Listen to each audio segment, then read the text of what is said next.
Phil Jenkin, I've been connected with BPN and now with Save Our Council's Coalition, Minister. So this question's directed to you, and I'm picking up on what Kate said. Community needs to get a little bit more kind of vocal and stirred up a bit. So I want to take that position. Now, what a great shame that you didn't bring Mike Baird along tonight, because he would have learned a lot, frankly, from what Kate and Brian said. He would have learned a lot compared with his public utterances. Now, the situation, I want to cut to the chase because everybody's got to be short. Can I just summarise what you're doing with planning, and still doing with planning? You're cutting out communities at both levels, at the bottom level in consulting and at the top level down. You've created a Greater Sydney Commission, and frankly it's full of bureaucrats and other appointments, and what you are in fact doing is destroying any kind of real say by communities, whatever you might justify that, but that's in fact what you're doing. And secondly, what you're doing with communities and local communities and local councils is destroying them in this state. Destroying them in this state. And that's what you're doing with Pitwater. Even though you promised to resign if the Northern Beaches Councils was set up, you haven't done so yet, and of course you will in due course, no doubt. So can I ask you this? The community is really very, very angry at your government and Baird's government. There are a lot of people here in this room who are pursuing the end stage, Mr. MC, the end stage of a campaign which will lead to changes either being made by your government or by the next government that will be in much sooner than you expect. So can I ask you this, because you still have a chance, though it's just almost 1 minute to midnight. Will you withdraw these outrageous forced amalgamations, of which you've got no mandate, and will you properly consult in the planning system with communities? Thank you.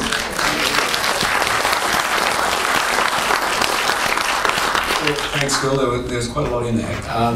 The first thing I would say, just as a matter of fact, is that in terms of the Greater Sydney Commission, as opposed to removing power from the communities, with the fact that the district commissioners actually are now the chairs of the joint regional planning panels, there's actually been a move of power back toward the community. Just as a fact.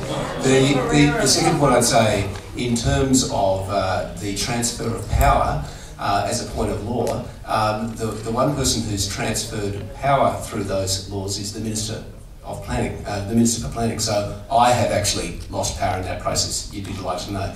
In relation to the second matter of fact that I wanted to clarify, is I certainly do not intend to resign over the matter of council mergers, and nor did I make such a promise. You did. And frankly, I'm offended that you would state that. I do state it emphatically, and there are witnesses. And that's not the case. But I will say, Phil, that obviously when you're part of a government, there are all sorts of decisions that are made. In case of matters where you have conflicting roles and all sorts of things to consider. But the point of being a public official and the point of being an elected official is you're elected to serve a term in office. Now, I think that's very important. I think the only appropriate occasions upon which a public official would offer a resignation would be A, if they were very sick, B, if there was a family crisis, or C, at an election. Since none of those provide to me at the moment, I intend to fully serve the people in New South Wales and the people of Pitwater in the best capacity I can for the remainder of my term. So I just want to make that very clear. In relation to the question in relation to council reform, I'll just say this. I will say that the government clearly went to the last election without a policy of no forced mergers. We never said that we would not go down this direction. And in fact... That's not true. That's not true. You took me aside and you told me that there would be no forced amalgamations. Withdraw. Phil, I remember standing on street corners with people yelling at me about this issue, requiring me to make that pledge, and I didn't do that. So Minister I want to be very did clear on that. So now you've changed the reference to someone else. But what I will say is we need strong councils. I strongly agree with that. We had a strong council. We need to devolve House in a suitable way so that state decisions can be made at a state level and local decisions can be made at a local level.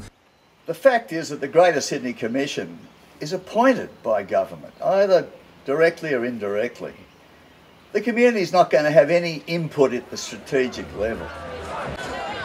There are many reasons why somebody should resign, and one is that if you haven't represented your electorate properly, if you have betrayed them, is that not a good reason to resign, Mr Stokes? I think it is a very good reason. The Minister claims that the government went to the last election with no policy on forced amalgamations. What he has therefore conceded is that they have no mandate. They have no mandate to destroy councils, and councils that are strong and successful like Pittwater have been destroyed by this government, and it's to their everlasting shame.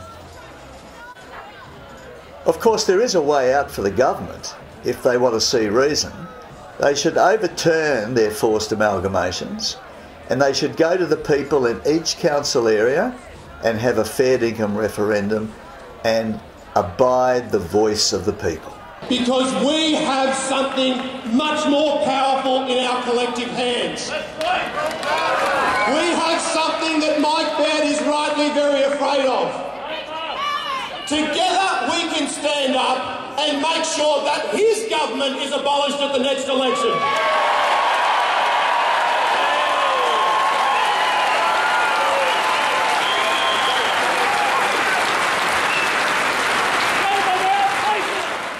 Let's be very clear about this. In 3 years' time, we're going to make sure yours comes to an end at the ballot box. Thank you very much.